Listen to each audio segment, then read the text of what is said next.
Continuity का मतलब पहले हम लोग को समझना है, पहले डेफिनेशन समझनी है, फिर हम लोग आगे की बात करने का।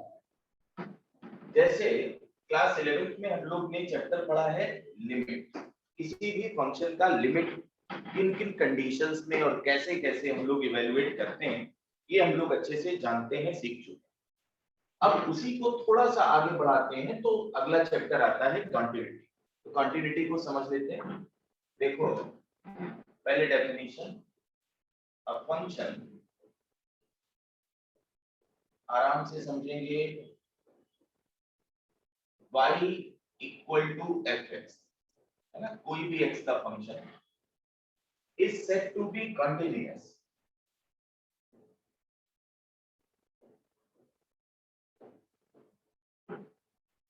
ये कॉन्टिन्यूअस कहा जाता है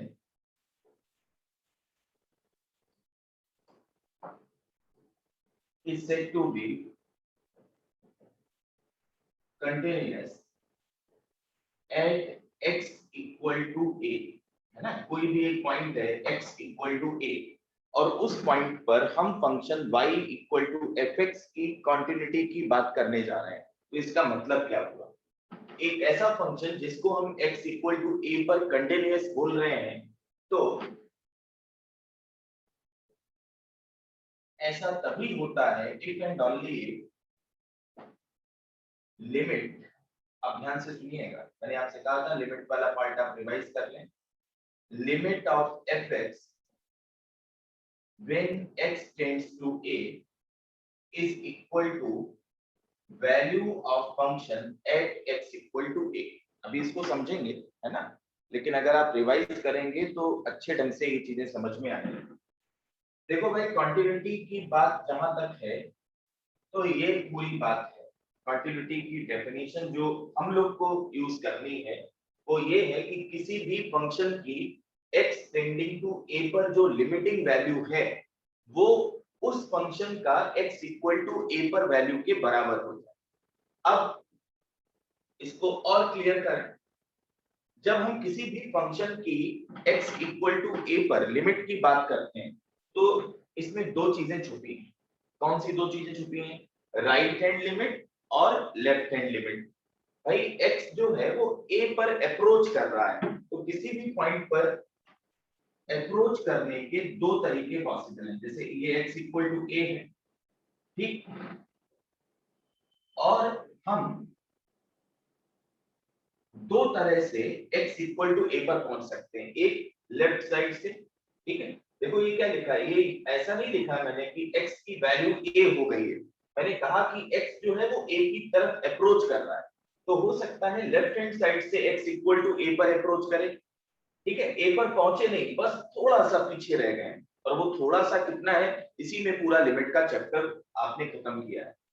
फिर या तो आप राइट हैंड साइड से x इक्वल टू a पर अप्रोच करें, मतलब इसका ये हुआ कि हम लोग दो तरह से x बराबर a पर पहुंच सकते हैं। चलना आपको इसी लाइन पर है, नंबर लाइन पर, ठीक है।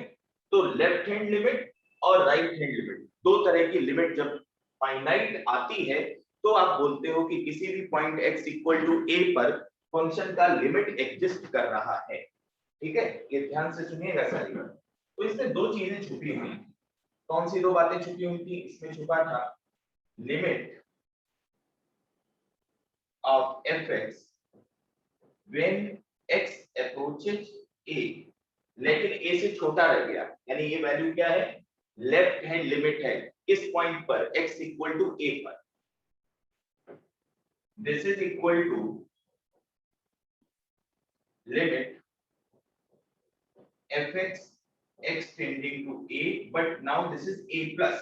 a प्लस का मतलब a से बड़ी वैल्यू है x की, लेकिन अप्रोच किधर कर रहा है, बराबर वो x इक्वल टू a पर चलता जा रहा है, की तरफ चलता जा रहा है। इसका मतलब हुआ कि लिमिट एग्जिस्ट कर गई। अगर ये दोनों वैल्यूज फाइनाइट हैं और यही फंक्शन की x बराबर a पर वैल्यू आ गई, तो आप कह दोगे कि फंक्शन कंटीन्यूअस है। देखो ऊपर ये लिखा है, ठीक है। अभी ये और अच्छे से समझ में आएगा, ध्यान से सुनिएगा, इतनी कठिन बात नहीं है। तो x इक्वल टू a पर किसी भी फंक्शन की कंटिन्यूटी की शर्त क्या है, कंडीशन क्या है, उस पॉइंट पर लेफ्ट हैंड लिमिट और राइट हैंड लिमिट बराबर हो, ठीक है, और दोनों फाइनाइट हो, और वो दोनों x बराबर a पर फंक्शन की वैल्यू के बराबर हो जाए, ठीक। अभी इसको हम लोग ग्राफिकली भी समझने वाले हैं, तब आपको और ढंग से ये चीजें समझ में आएंगी। देखिए यहाँ पर हम ग्राफ यूज कर लेते हैं। देखो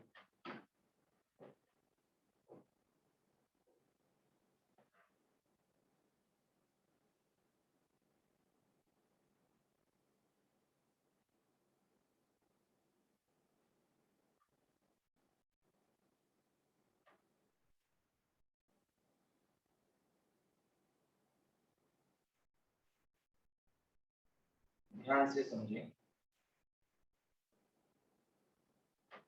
ऐसे करते हैं,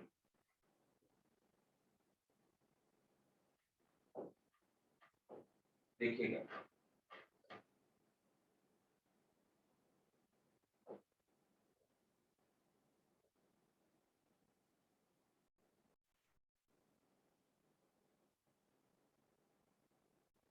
पहले ग्राफ बना लेते हैं, फिर मैं आपको समझाता हूं।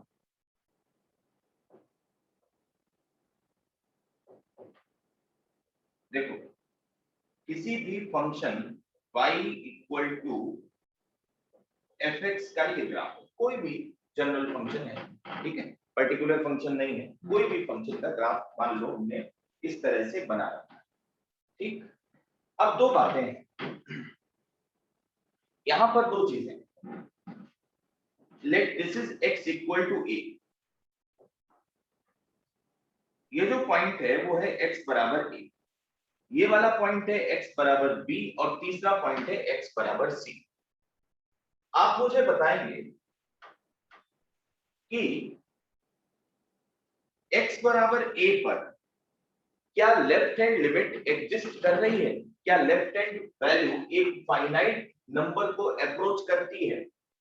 इस पॉइंट के अगर मैं कोऑर्डिनेट लिखूं तो लिख सकता हूं क्या, इस पॉइंट के coordinate left hand limit at x equal to a, जैसे समझिएगा ध्यान से, और ये सब लिमिट की बातें हैं। जैसे मान लो मैंने इस पॉइंट के कोऑर्डिनेट लिखे 1, a, 2, मान लो मैंने ऐसे लिखा, ठीक। तो a, 2 ये पॉइंट है जिसको कभी फंक्शन ने टच ही नहीं किया। देख रहे हो ना, x इक्वल टू a पर ये ग्रीन वाला ग्राफ नहीं है, जस्ट a के पहले ये था, जस्ट a के बाद ये था, लेकिन x इक्वल टू a पर ये नहीं था। अगर आप इस सिचुएशन को देख रहे हैं, या फिर थोड़ा सा चेंज करके बताते हैं, और देखो ये भी शामिल कर, ठीक। और एक हाइपोथेटिकल वैल्यू में लिखता हूं, आप भी समझेंगे। अब मैं पूछता हूं जरा आपको, बताओ भाई इस फंक्शन की लेफ्ट हैंड लिमिट क्या है x बराबर a पर, लेफ्ट हैंड लिमिट क्या है x बराबर a पर, यानी जब आप लेफ्ट हैंड साइड से अप्रोच कर रहे हो x इक्वल टू a की तरफ, तो किस वैल्यू पर पहुंच रहे हो, पहुंचे नहीं हो, बताओ लेफ्ट हैंड लिमिट क्या है x इक्वल टू a पर, दिख रहा है ना, 2 है ना, पक्का, बिल्कुल, बहुत बढ़िया। राइट हैंड लिमिट क्या है x इक्वल टू a पर, बिल्कुल सही है, राइट हैंड लिमिट इधर से 1 है। 1 है। क्या तुम मुझे बता सकते हो कि x इक्वल टू a पर फंक्शन की वैल्यू क्या है, ए है। यहाँ डॉट बना है, यहाँ एरो बना है, तो जिस जगह पर डॉट बनता है वो पॉइंट आप इंक्लूड कर लेते हो, ये बात तो मैंने बताई हुई है। यानी अगर मुझे x इक्वल टू a पर वैल्यू पूछो तो मैं 2 बोलूंगा या 1 बोलेंगे, ये पर ये a पहुंचे नहीं है बेटा। तो एक बात बताओ, ये दोनों लिमिट फाइनाइट है, लेफ्ट हैंड लिमिट कितनी है x बराबर a पर 2, राइट हैंड लिमिट x बराबर a पर कितनी है 1, लेकिन दोनों फाइनाइट होने के बावजूद भी बराबर नहीं है, तो यहां तो लिमिट ही नहीं है। इस केस में x इक्वल टू a पर लिमिट डज नॉट एग्जिस्ट, क्यों, लेफ्ट हैंड लिमिट और राइट हैंड लिमिट बराबर नहीं है, बात समझ गए ना। तो इस पॉइंट पर कंटिन्यूटी की बात नहीं करेंगे, ध्यान से सुन लो। अब ये हटा लेते हैं, ये तो मैंने ऐसे ही लिख दिया था। फिर आते हैं बी पर डिस्कशन करते हैं। बताओ भाई, बी पर ये सर्कल बना दिया, ठीक। सर्कल जो पॉइंट पर बनाया है उसको हाइपोथेटिकली हम लिख दे रहे हैं b, 1.8, ऐसे लिख दिया कुछ भी, b, 1.8। ये वो पॉइंट है जो यहां से हटा दिया गया। पहले ऐसी स्थिति थी, ये पूरा ग्राफ बना था, लेकिन फिर यहां से ये पॉइंट हटा दिया गया, ऐसा सर्कल बना दिया। अब बताएंगे आप लेफ्ट हैंड लिमिट बी पर कितनी है? अनिरुद्ध बताओ। 1.8। राइट हैंड लिमिट कितनी है? इधर से पहुंचो, ये भी 1.8। तो अब की बार ये दोनों चीजें बराबर मिल गई, 1.8 बिल्कुल सही। लेकिन फंक्शन की बी पर वैल्यू, तो आप कहोगे यार बी पर वैल्यू का तो पता ही नहीं, क्योंकि बी तो तुमने फंक्शन के डोमेन में रखा ही नहीं। यहां पर फंक्शन की वैल्यू में, सॉरी, फंक्शन में x बराबर b आप रख ही नहीं सकते, क्योंकि ग्राफ है ही नहीं। b पर तो बस सन्नाटा है, खाली है, ऐसा था, ऐसा था, ब्रेक हो गया था, टूट गया था, ठीक है।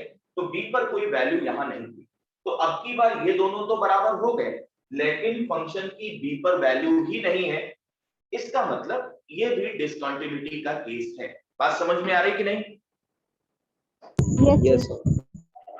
फिर आते हैं x बराबर c पर। सपोज, अब इसको हटा दें, तो हाइपोथेटिकल पॉइंट लिखें ऐसे आपको समझाने के लिए। c, 0.5 ऐसे लिख दिया मैंने, 1/2, ठीक। बताइए c पर लेफ्ट हैंड लिमिट कितनी है? बिल्कुल 0.5। और एक बार ये जो पॉइंट है ना, जो ऊपर लिखा है, late this is c, 1 again, फिर से मैंने y कोऑर्डिनेट पर लिख दिया, कोई दिक्कत नहीं। अब तुम बताओ लेफ्ट हैंड लिमिट x बराबर c पर।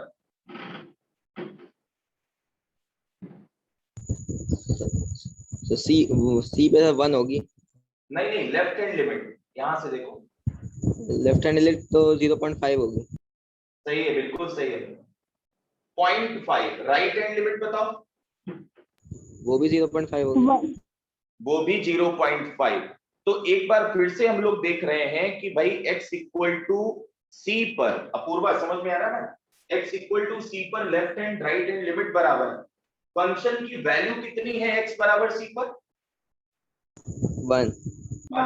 तो अब की बार ये दोनों बराबर हैं, लेकिन f ऑफ c के बराबर नहीं है।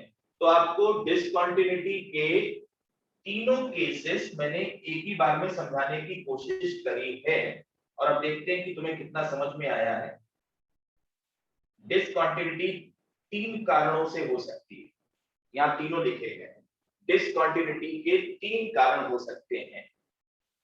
पहला कारण, दोनों लिमिट डिफाइन हो लेकिन बराबर ना हो। दूसरा कारण, दोनों लिमिट डिफाइन हो और बराबर हो, लेकिन b पर फंक्शन की वैल्यू गायब हो, ठीक है, x equal to b function के डोमेन में ना हो। तीसरा कारण, left hand limit right hand limit value सब डिफाइंड है, लेकिन आपस में बराबर नहीं है। तो 3 रीजन हो सकते हैं। तो आप इतना लिखने के बाद यहां पर लिखेंगे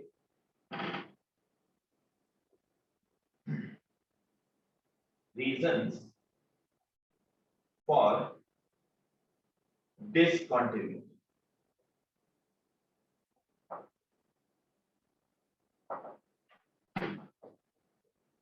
अब आप सोच रहे होंगे कंटिन्यूटी तो बताइए ऊपर, डेफिनेशन डिसकंटिन्यूटी की नहीं बताई। तो यार जो फंक्शन x बराबर a पर कंटिन्यूअस नहीं है, उसको हम क्या कहेंगे कि भाई x इक्वल टू a पर ये फंक्शन डिसकंटिन्यूअस है, ठीक है। तो इसमें कुछ नया नहीं था, बस आप रीजन समझिए, एक एक करके लिखते हैं। नोट कर लो पहले इतना, चलो जल्दी लिखो।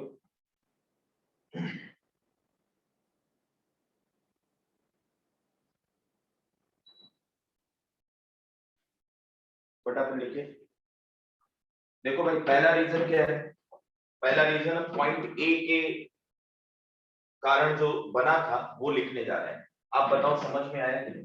पहला रीजन है limit at a point does not exist. x equal to a पर डिसकंटिन्यूटी का रीजन क्या था? कि लिमिट ही एग्जिस्ट नहीं कर रही, लेफ्ट हैंड लिमिट अलग है, राइट हैंड लिमिट अलग है। तो यहां पर पहला रीजन, लिमिट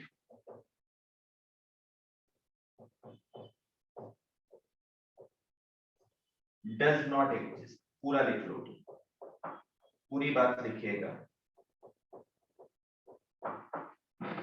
ये किस पॉइंट पर डिसकंटिन्यूटी का रीजन है? x इक्वल टू a, यहां पर क्लियर है, लेकिन फिर भी आप लिख सकते हो फॉर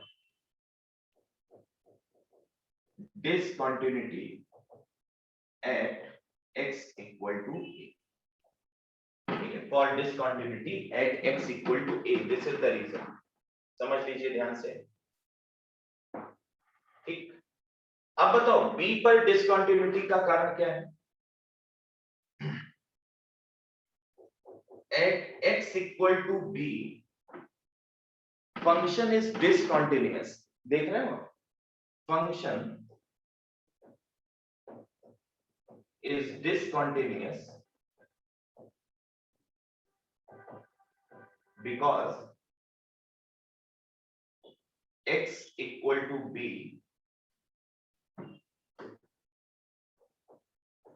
is not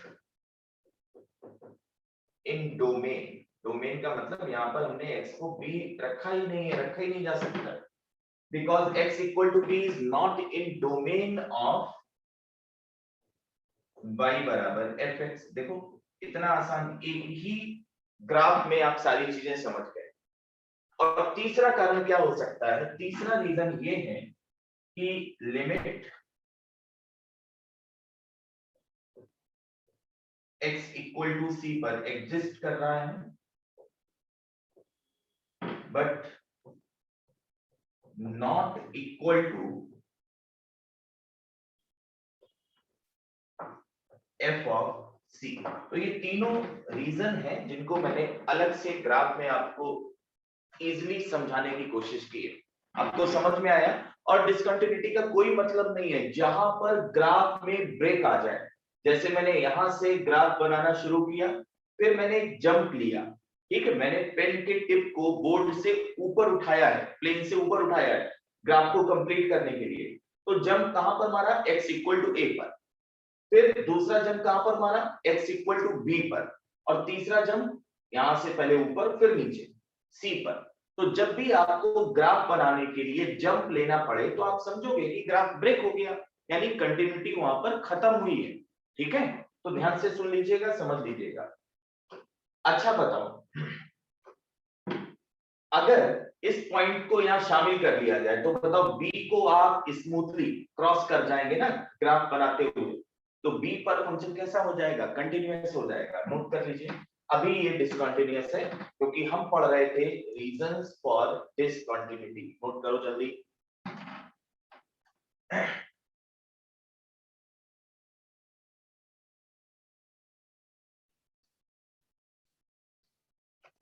ठीक बात, चलो भाई थोड़ा आगे बढ़ते हैं। बात समझ में आ गई आपको?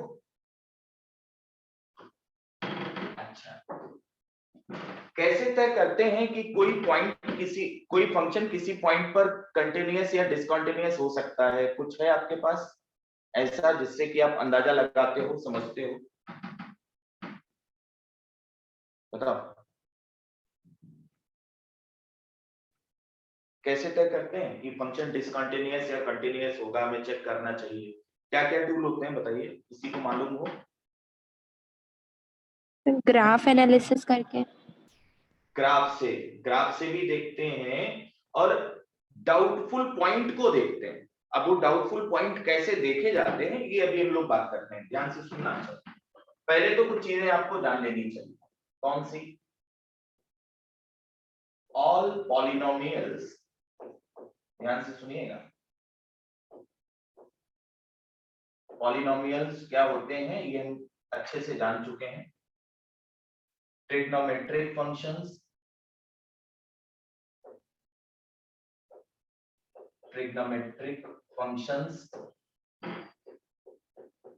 ठीक, और logarithmic functions, log functions,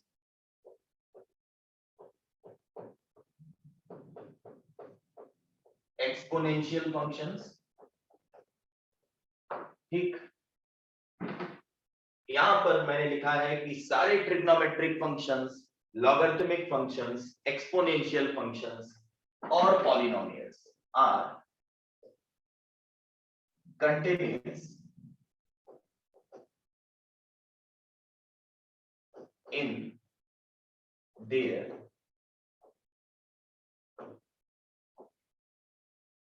domain। सबसे इंपॉर्टेंट पॉइंट, जो पॉइंट डोमेन में ही नहीं होता ना, उस पर तो हमेशा फंक्शन डिसकंटिन्यूअस होता ही, मतलब हम उसको, उस पर हमें कंटिन्यूटी की बात करनी ही नहीं चाहिए, क्योंकि आप उस पॉइंट पर फंक्शन को डिफाइन ही नहीं कर रहे हो। तो ध्यान से इसको लिखो, फिर समझने की कोशिश करते हैं, ठीक है। ये बात समझ गए ना? जैसे तुम अगर पूछो मुझसे कि 10x है और 10x की कंटिन्यूटी डिस्कस करो x बराबर पाई बाई 2 पर, तो पाई बाई 2 इसके डोमेन में ही नहीं है ना, तो हम देखते ही बोल देंगे कि पाई बाई 2 पर ये कंटिन्यूअस नहीं है, ठीक है ना? बात समझ में आई? क्योंकि वो डोमेन में ही नहीं है, तो आप इसको फटाफट बता सकते हो। तो जितने भी पॉलिनोमियल्स हैं वो सारे के सारे कंटिन्यूअस होते हैं। जैसे आपसे कोई पूछे कि, छोटा सा सवाल देते हैं तुम्हें, चेक, जैसे कि 12th में होता है शुरुआत में, check continuity of fx equal to x cube minus 2x square plus 1 at x equal to 0। तो आप उसको, इसका आंसर कैसे करेंगे? आप इसका आंसर करेंगे इस तरह से कि हम जानते हैं कि polynomials are continuous for all real values of x, क्योंकि पॉलिनोमियल का डोमेन क्या होता है? सारी रियल वैल्यूज। तो पॉलिनोमियल हर x पर कंटिन्यूअस है बेटा, ठीक, उसमें परेशानी की कोई प्रॉब्लम बात नहीं है, ध्यान से सुन लीजिएगा। तो polynomials are continuous for all x in set of real numbers. तो x बराबर 0 पर भी होंगे। नहीं मानते हो तो देख लेते हैं, लेफ्ट हैंड लिमिट निकालो, limit of function when x approaches to 0। अब लिमिट वाले कॉन्सेप्ट में मैंने तुम्हें बताया है कि जब x इक्वल टू 0 पर फंक्शन अपना फॉर्म चेंज करता ना दिखे, ठीक, जैसा है वैसे बना रहे, या कोई डाउटफुल केस ना बन रहा हो, तो आप बिल्कुल ऐसे लिमिट निकालते हो कि आप x को 0 इसी में फीड कर देते हो। x को 0 रख दो, समझ गए ना? जैसे ही आप x को 0 रखेंगे, ये भी 0 हो जाएगा। तो लिमिट कितनी है? x इक्वल टू 0 पर 1, और फंक्शन की 1 पर वैल्यू निकाल लो। तो 1 पर फंक्शन की वैल्यू निकालने का मतलब x को 1 रख दीजिए इसमें, तो 1 माइनस 2 प्लस 1, क्या वैल्यू आई? 0 आनी ही थी, क्योंकि हम जानते हैं polynomials are continuous for all real values of x। तो 1 0 माइनस 1 अंडर रूट 2, कोई भी आप x रख लो, ये फंक्शन हर x की वैल्यू पर कंटिन्यूअस ही रहेगा, ठीक है ना भाई? ध्यान से समझ लीजिए, ये बड़ा इंपॉर्टेंट पॉइंट है। लॉग का ग्राफ भी आप जानते हो, देखो एक बार ग्राफिकली भी समझ लीजिए इस बात को।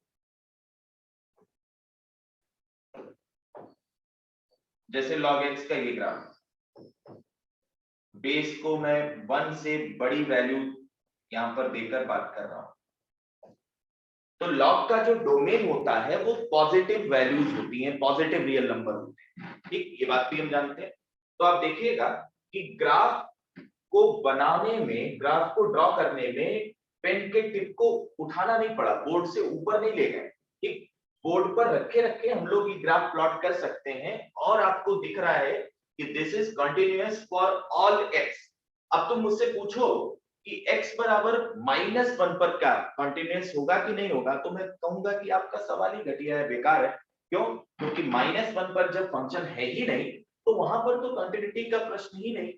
ना तो लेफ्ट हैंड लिमिट निकाल पाएंगे, ना राइट हैंड लिमिट, ना ही फंक्शन की वैल्यू, तो कंटिन्यूटी की बात ही क्यों की? बात समझ में आई? तो यही कहा गया है कि कोई भी फंक्शन इनमें से अपनी डोमेन में डेफिनेटली कैसा होता है? कंटिन्यूअस होता है। आपको याद आ रहा होगा एक्सपोनेंशियल फंक्शन भी, देखो e की पावर x का ग्राफ हम लोगों ने बनाया है, बहुत अच्छे ढंग से बनाया है, यूं होता है। तो आप e की पावर x का ग्राफ भी देखिए अपनी डोमेन में, e की पावर x का डोमेन क्या होता है? All real x। ये पूरा का पूरा ग्राफ बिना रुकावट के चलता जा रहा है, तो this is continuous for all real values of x। तो ये स्टेटमेंट बड़ा काम का है, आप ध्यान से इसको समझना, ठीक? चलिए आगे बढ़ते हैं। अब देखो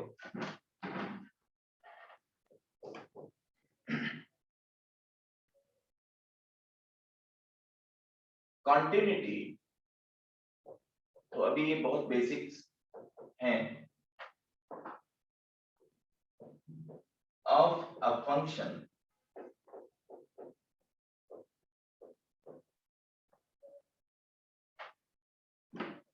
is discussed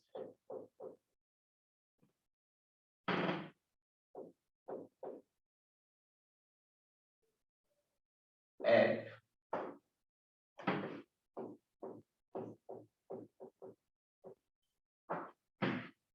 suspicious points या डाउटफुल पॉइंट्स। इसका मतलब आपको बताते हैं, रुकिए। तो उसने एक बात बोली कि भाई कंटिन्यूटी किसी भी फंक्शन की अगर तुम्हें चेक करनी है ना, तो आप केवल डाउटफुल पॉइंट को पहले फोकस करो। अब ये डाउटफुल पॉइंट कौन कौन से हैं, कैसे आते हैं? तो जैसे अभी मैंने पूछा था आपसे कि डाउटफुल पॉइंट का मतलब क्या है, या सस्पिशियस पॉइंट का मतलब क्या है? ऐसे पॉइंट जहां पर आपको लगता है कि फंक्शन डिसकंटिन्यूअस या कंटिन्यूअस हो सकता है, वहां पर कुछ गड़बड़ हो सकता है, ठीक? तो उन पॉइंट्स को हम लोग यहाँ पर कैसे समझेंगे, ये चेक कर लेते हैं। तो पहला है कि पॉइंट या पॉइंट्स वेयर फंक्शन, तो शुरुआत की ये थ्योरी है, आपको भी समझ लेनी चाहिए। Points where function changes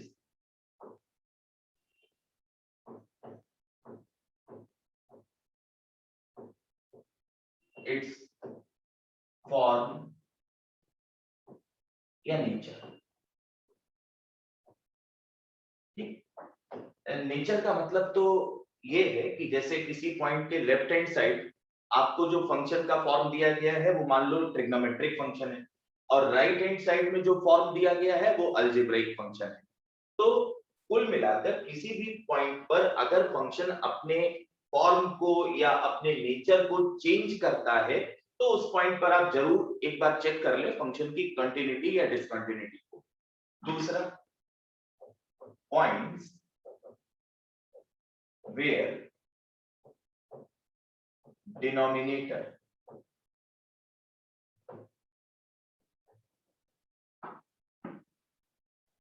becomes zero. ये भी बड़ा इंपॉर्टेंट बात है जो मैं लिख रहा हूं। ये दो चीजें तो हमें हमेशा याद रखनी है, ठीक? अब एक क्वेश्चन लेकर हम लोग इसको डिस्कस करते हैं, तब तक आप इसको समझ लें, एक बार पढ़ लें।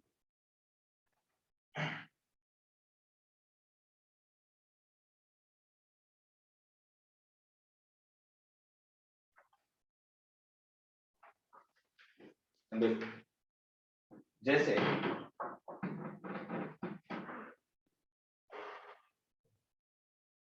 एक आसान सवाल से शुरुआत करते हैं, मैं केवल फंक्शन लिख रहा हूं, डिटेल नहीं।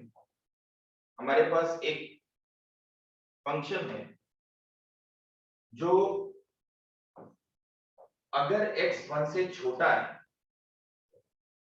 तो इस फंक्शन को ऐसे डिफाइन कर रहे हैं, pi x upon 2, sine of pi x upon 2। आराम से सुनिएगा, और मैं बार बार आपसे बोलता हूं कि जब तक आप ये काम नहीं करोगे, बार बार चीजों को नहीं पढ़ोगे, तब तक आप थोड़ा सा मुश्किल में रहेंगे। ठीक, इसलिए रिवीजन बहुत जरूरी है और सारी चीजें आपको समझना भी बहुत जरूरी है।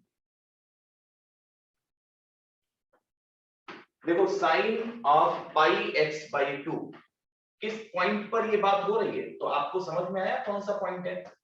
आपको इतना समझ में आना चाहिए कि x अगर 1 से छोटा है तो फंक्शन का फॉर्म रहेगा साइन पाई एक्स बाई 2, यानी नेचर क्या हुआ? ट्रिग्नोमेट्रिक। अभी देखना, और ये हो जाएगा ब्रैकेट x जैसे ही x की वैल्यू 1 या 1 से बड़ी हो। ठीक, और उसने हमको सिर्फ ये बोला एग्जामिन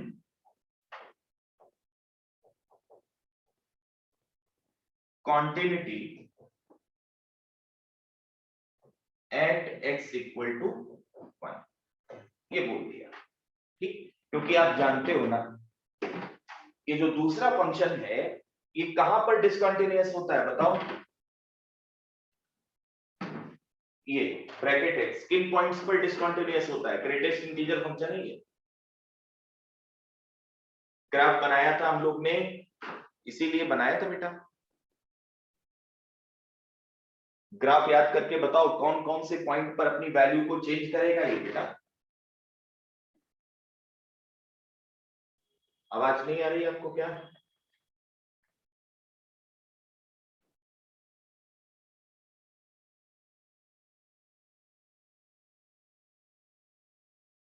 ब्रैकेट x किन पॉइंट्स पर अपनी वैल्यूज को चेंज करता है? किन पॉइंट्स के नेबरहुड में बताओ? जैसे मैं कहूं x की वैल्यू 1 से थोड़ा सा कम हो गई तो ब्रैकेट कितना हो जाएगा? 0। बिल्कुल अनुकृति, इंटीजर्स पर ये चेंज करता है। ठीक है, 1 के लेफ्ट में ये 0, ग्राफ नहीं आपको याद है ऐसे ऊपर जा रहा था पूरी बात। तो इंटीजर्स पर ये डिसकंटिन्यूअस होता है,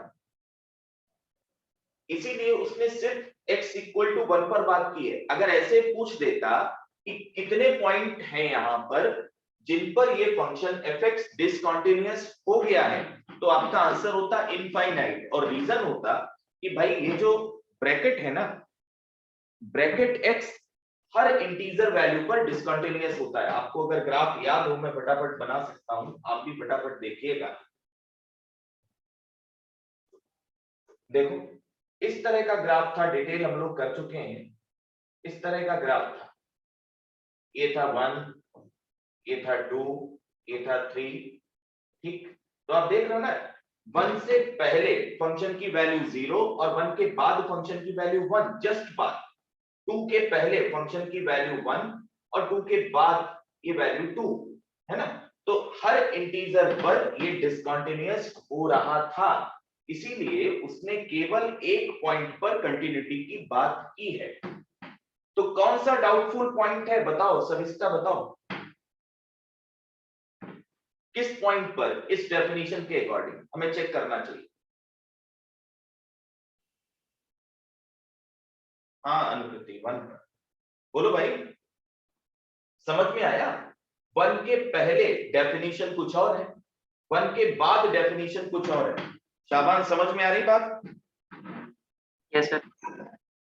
तो 1 डाउटफुल पॉइंट है। चलिए अब आपसे पूछता हूं, फंक्शन का लेफ्ट हैंड लिमिट बताओ, किस पॉइंट पर?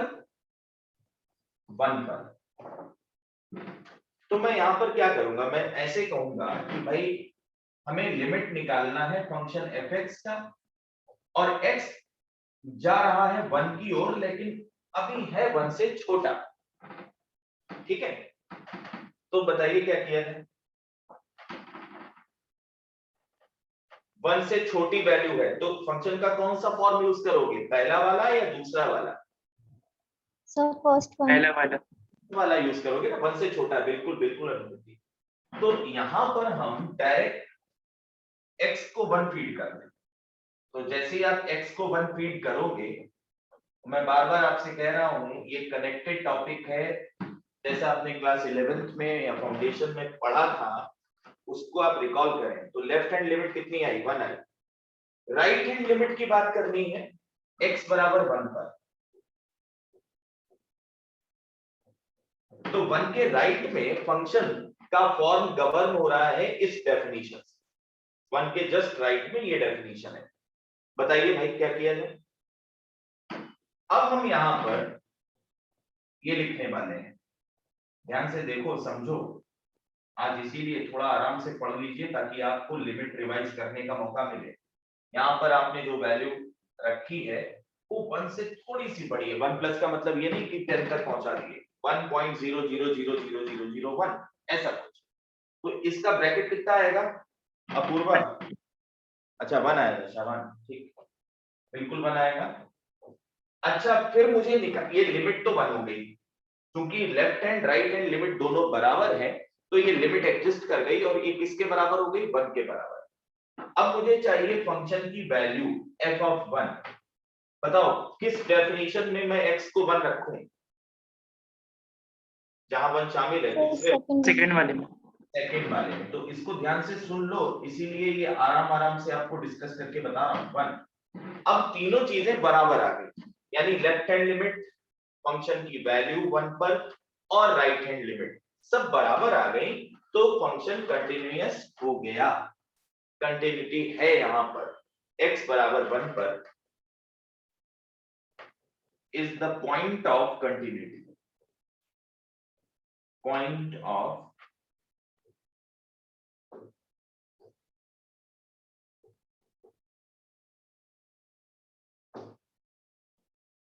इसका फंडामेंटल पीरियड बताओ। अगर मैं सिर्फ sin पाई x बाई 2 लिखता, फंडामेंटल पीरियड बताइए, सही सही बोलना फटाफट। इसका फंडामेंटल पीरियड बताओ, जल्दी बोलो। Pi by 2। इसका पीरियड कितना? Pi by 2। इतना पढ़ाया मैंने आपको, देखो ध्यान से सुनो, बताओ जल्दी बोलो। साइन का पीरियड कितना होता है? 2 पाई। किससे डिवाइड करेंगे? सर पाई हो। कितना होगा? मृदुल बताओ, साइन का फंडामेंटल पीरियड 2 पाई होता है ना, तो साइन पाई x बाई 2 का फंडामेंटल पीरियड कितना हुआ?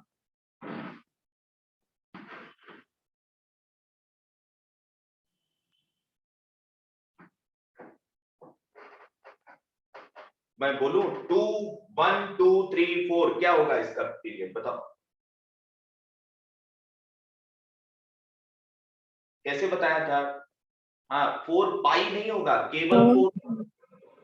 अनुकृति 4 पाई नहीं, केवल 4। ठीक है, t डिवाइडेड बाई a था ना, t divided by mod a, तो क्या लिखा जाएगा? 2 पाई डिवाइडेड बाई जो भी यहाँ पर है पाई बाई 2, तो 4 हो जाएगा ना। 4 पाई नहीं होगा। यानी अगर इसका ग्राफ बनाया जाए, पूरी चीजें आपको आनी चाहिए बेटा, सबको मैं बोल रहा हूँ विजुलाइज करना सीखो। इसका अगर ग्राफ बनाया जाए तो क्या ग्राफ बना सकते थे? साइन पाई एक्स बाई 2 का देखो,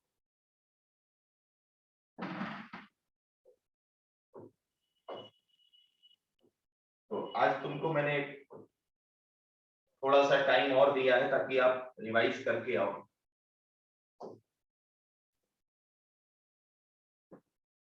देखो भाई, ये हो जाएगा 4, ये हो जाएगा 2, ये हो जाएगा 1 और ये हो जाएगा 3। ये किसका ग्राफ है बताओ? ये ग्राफ है साइन पाई एक्स अपॉन 2 का, ठीक। और इस फंक्शन का फंडामेंटल पीरियड है 4 यूनिट, है ना 4। अब तुम देखो, इसी में मैं ब्रैकेट एक्स बनाता हूं, फिर आपको समझ में आएगा ब्रैकेट एक्स। तो बनाते हैं ब्रैकेट एक्स का ऐसे,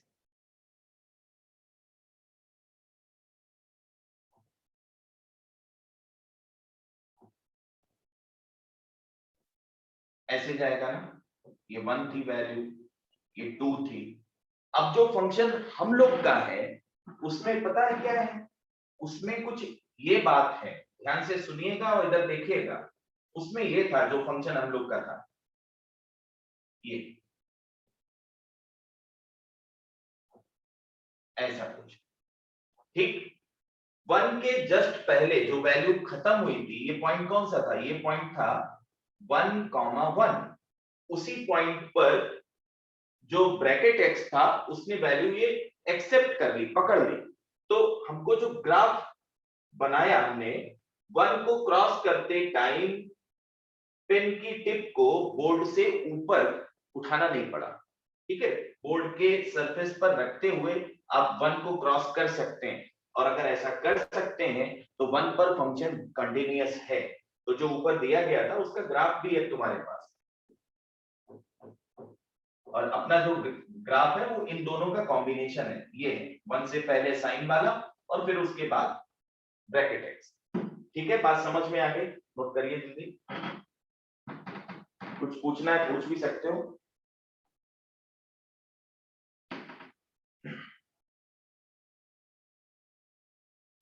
चलो जल्दी लिखो।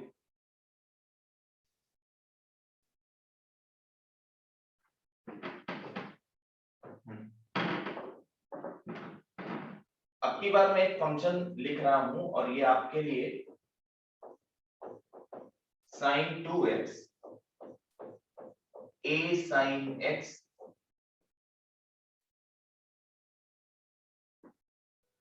Plus b cos x upon x cube, ये फंक्शन है। और मैं आपको पूछता हूं check continuity at x equal to 0, नहीं बल्कि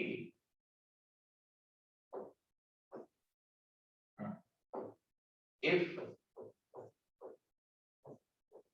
fx is continuous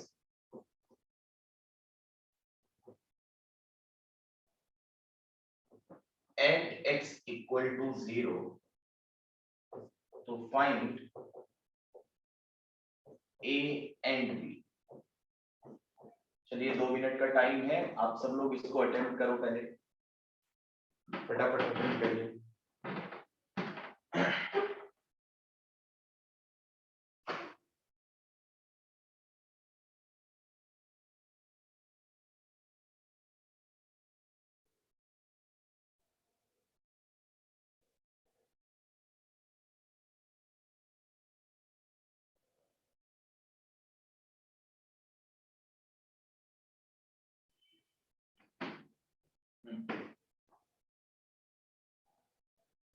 देखो मैंने अभी आपको 2 चीजें बताई थी कि किन पॉइंट्स पर कंटिन्यूटी चेक करते हैं या कौन से पॉइंट डाउटफुल होते हैं।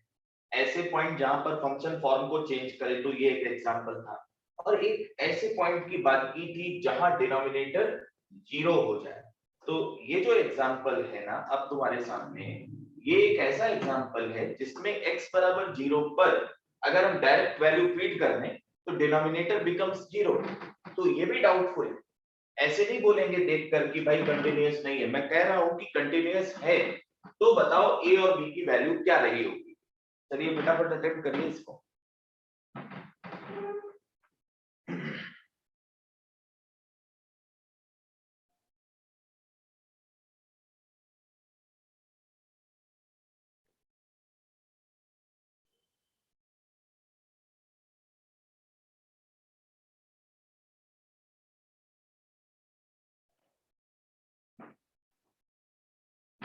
बता पाए a और b? लिमिट का सवाल बन गया देखो।